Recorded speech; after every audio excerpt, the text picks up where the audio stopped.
আসছি পরবর্তী খবরে। আম কুড়োতে গিয়ে প্রাণ গেল, নৈহাটিতে চাঞ্চল্যকর অভিযোগ। আমবাগানের মালিকের মারে নিহত কাঁচরাপাড়ার কিশোর, গ্রেফতার অভিযুক্ত।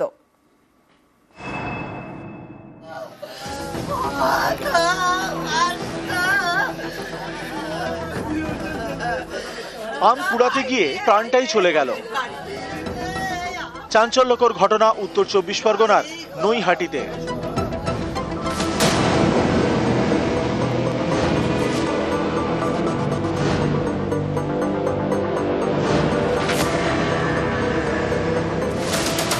সুদীপ্ত পণ্ডিত, বয়স 17, বাড়ি উত্তর 24 পরগনার কাঁচরাপাড়ায়।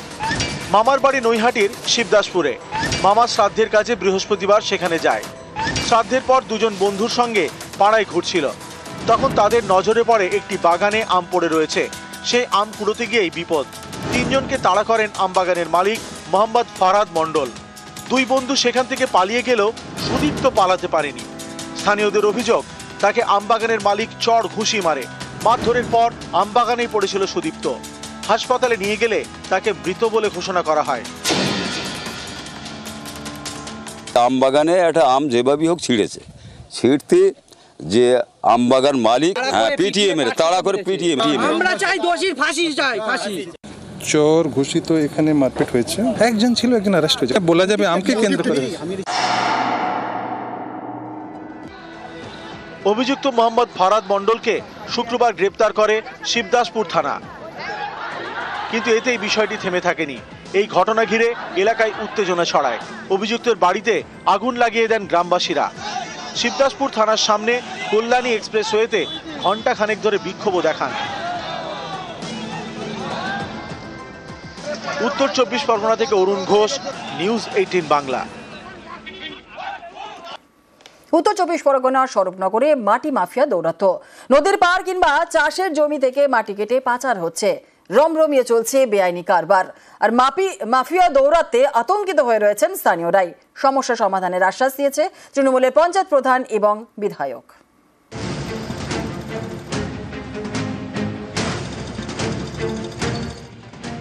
মাটি কেটে পাচার হচ্ছে, ফেলা হচ্ছে নিচু জমিতে। রমরমিয়ে চলছে লক্ষ লক্ষ টাকার বেআইনি কারবার। এ ছবি উত্তর 24 পরগনার স্বরূপনগরের। রাজ্য সরকারের নিয়ম অনুযায়ী ভেড়ি, পুকুর বা খাল সংস্কারের সময় মাটি কাটা যায়, সেই মাটি বিক্রিও করা যায়।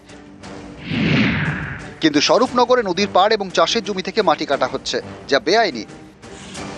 সেই মাটি ট্রাক্টরে করে পাচার হয়ে যাচ্ছে। স্থানীয়দের দাবি, স্বরূপনগরে দিনভর মাটি পাচার চলে। কয়েক বছর ধরে এই বেআইনি কারবার চলছে। মাফিয়াদের ভয়ে স্থানীয়রা ক্যামেরার সামনে মুখ খুলতে নারাজ। অনুমতি ছাড়াই মাটি কেটে বিক্রি করা হচ্ছে বলে দাবি করেছেন স্থানীয় গ্রাম পঞ্চায়েতের প্রধান। সন্ত্রাস সৃষ্টি করে মাটি খনন করে গাড়ি করে এক জায়গার মাটি আর এক জায়গায় নিয়ে যানো, এটা তো কোনো মতে বরদাস্ত করা যাবে না। অবশ্যই সেটা আমি হস্তক্ষেপ করবো, তদন্ত করে দেখব। পঞ্চায়েত থেকে তো তেমন কোনো পারমিশন নেয়নি, যেটা আমি যতটুকু জানি। প্রশাসন লেভেলে স্বরূপনগর থানা আছে, স্বরূপনগর বিএলআর অফিস আছে, তাদের কাছ থেকে কোনো পারমিশন নিয়েছে কিনা সেটা আমার জানা নেই। খোঁজ দেবো বা দেখব। বিষয়টা নিশ্চয়ই ওখানে বিএলআরও আছেন, আমাদের থানা আছেন, তাদেরকে বিষয়টা দেখতে বলবো। যদি এরকম কোনো কিছু হয়ে থাকে, সঠিকভাবে হয়, সেটাই বলবো।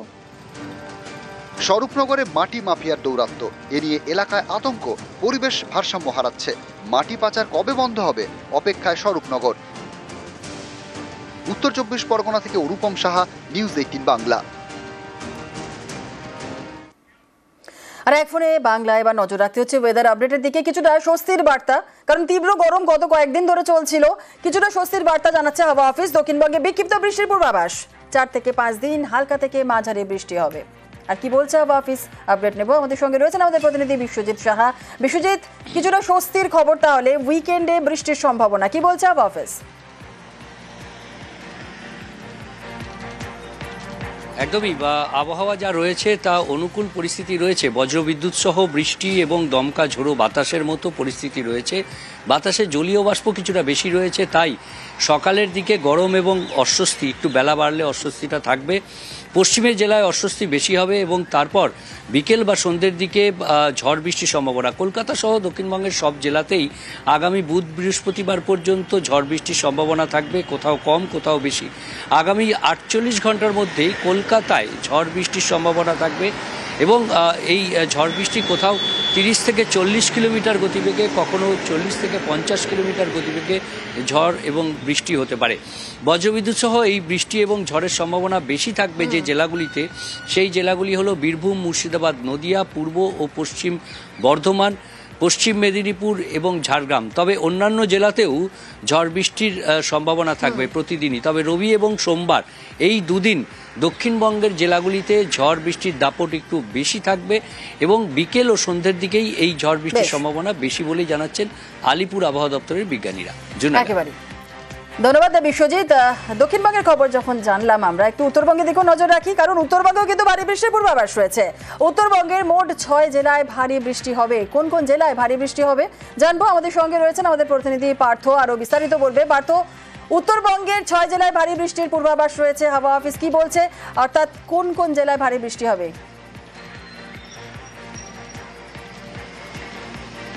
দেখো, গত কয়েকদিন ধরেই কিন্তু উত্তরবঙ্গে বৃষ্টি চলছে এবং আজ থেকে কিন্তু ভারী বৃষ্টির পূর্বাভাস থাকছে উত্তরবঙ্গের 6টি জেলায় এবং আগামী সোমবার পর্যন্ত এই এমনই আবহাওয়া থাকবে, এমনটাই কিন্তু হাওয়া অফিস সূত্রে জানতে পারি। বিশেষ করে দার্জিলিং এবং কালিম্পংয়ের উঁচু পার্বত্য এলাকা তো বটেই, সমতলের শিলিগুড়ি, কোচবিহার, আলিপুরদুয়ার, উত্তর দিনাজপুর এবং ডুয়ার্স এবং জলপাইগুড়িতেও কিন্তু ভারী বৃষ্টির সতর্কতা থাকছে।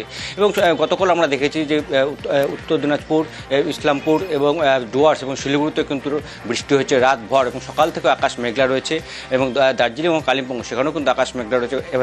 শৈলশহরে ঘন কুয়াশা এবং মেঘের আড়ালে রয়েছে শৈলশহর এবং আজও দিনভর বৃষ্টির পূর্বাভাস থাকবে দার্জিলিং এবং কালিম্পংয়ে।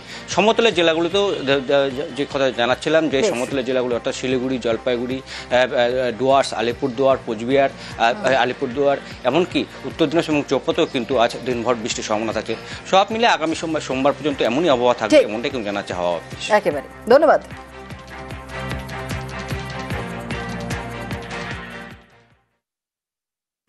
মুখ পুড়িয়েও পাকিস্তানের লজ্জা নেই, বারবার সংঘর্ষ বিরতি চুক্তি ভাঙছে আর লাগাতার ভারত বিরোধী মিথ্যা প্রচার করছে।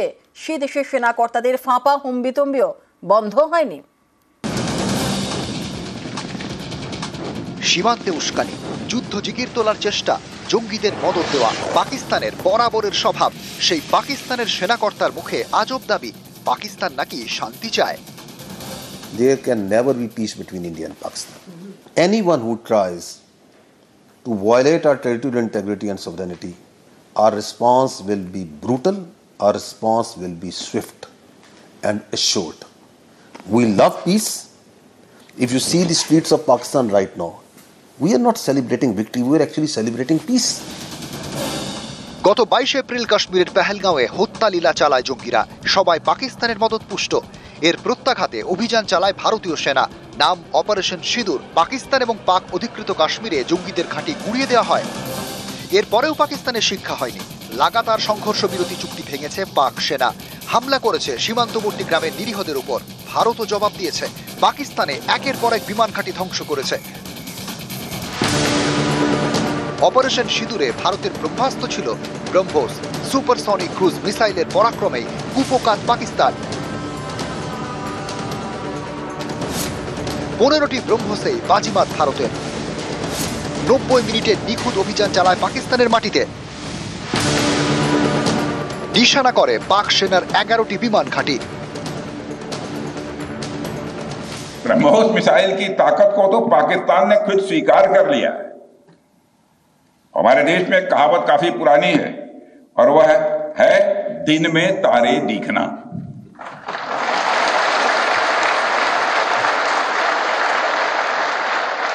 मगर भारत में बनी ब्रह्मोस मिसाइल ने पाकिस्तान को रात के अंधेरे में दिन का उजाला दिखा दिया है। একের পর এক বিমান ঘাঁটি ধ্বংস, এতেই ইসলামাবাদের কোমর ভেঙে গিয়েছে। তারপরেও পাকিস্তানের ফাঁপা হুম্বিতম্বি বন্ধ হচ্ছে না। নিউজ 18 বাংলা। ভারতের মার খেয়ে খোঁড়া হয়ে গিয়েছে পাকিস্তান। সীমান্তের সংঘর্ষে দাঁত ফোটাতে পারেনি ইসলামাবাদ, কারণ আত্মনির্ভর ভারতের এই এসেছে সাফল্য। আপনাদের জানি নাকি 9 এবং 10 মে রাতে একাধিক মিসাইল এবং ড্রোন হামলার চেষ্টা করেছিল পাকিস্তান, কিন্তু একবারও সাফল্য মেলেনি, কারণ শত্রুর মিসাইল ড্রোনকে আকাশেই বিদ্ধ করেছে ভারতের নিজস্ব এয়ার ডিফেন্স সিস্টেম আকাশ তীর। এই মুহূর্তে আমাদের সঙ্গে টেলিফোন লাইনে রয়েছেন অবসরপ্রাপ্ত সেনাকর্তা কর্নেল বাবুল চন্দ্র। নিউজ 18 বাংলা আপনাকে স্বাগত। যে বিষয়টা আমরা দেখছি যে ভারতের মার খেয়ে একেবারে আমরা দেখেছি যে পাকিস্তান পুরোপুরি খোঁড়া হয়ে গিয়েছে এবং এই মুহূর্তে আকাশ তীর শত্রুর মিসাইল ড্রোনকে আকাশে বিদ্ধ করেছে ভারতের নিজস্ব এয়ার ডিফেন্স সিস্টেম আকাশ তীর। আত্মনির্ভর ভারতের শক্তির প্রতীক আকাশ তীর, তাই তো? কি বলবেন? একদম একদম। এই যে আকাশ মিসাইল সিস্টেমটা আছে, এটা হলো মিডিয়াম রেঞ্জের জন্য, আর যেরকম S-400 যেটা আমরা বলছি ওটা হলো লং রেঞ্জের জন্য। তার মানে আমাদের যে স্ট্র্যাটেজিক ভ্যালুয়েবল টার্গেট আছে ওটাকে ট্যাকল করে দেয়। কিন্তু এটাকে আমরা পুরো ইন্টিগ্রেট করে দিয়েছি। ইন্টিগ্রেট মানে যে আমাদের একদম ব্যাটালিয়ন লেভেল বা ব্রিগেড লেভেলের যে ইম্পর্টেন্ট লোকেশনকে কভার করার জন্য আমাদের কাছে থাকে জুম গানস বা তার থেকে বড় শিল্কা গানস, এইগুলোকে পুরো ইন্টিগ্রেট করেছে। মানে কত যে কাজ করা হয়েছে এর পেছনে, আর তার সাফল্য আমরা দেখতে পেলাম যে ড্রোনস এর পর ড্রোনস সোয়ান ওরা বলছে পাঠিয়ে দিয়েছে এখানে। তার মানে ওইগুলোকে তো আর এত বড় বড় মিসাইল S-400 ট্যাকল করতে যাবে না। ওখানে আমাদের ছোট ছোট ওয়েপন্স দিয়ে যেটাকে পুরো একটা এয়ার ডিফেন্স সিস্টেম গ্রিডে ফেলে ট্যাকল করা হয়েছে। এটাই হলো আমাদের অ্যাচিভমেন্ট, আর এটা অনেক বড় কাজ। এটা হয়তো দুনিয়াতে কোথাও হয়নি, আর আমাদের সায়েন্টিস্টরা, আমাদের ইঞ্জিনিয়ার্সরা এটা করে দেখিয়েছে। তো এই যে সফলতা, এটা মানে second to none in world history or world warfare হিস্ট্রিতে।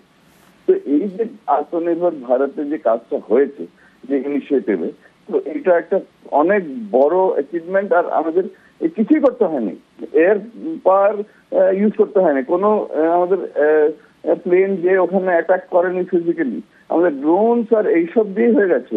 Army কোনো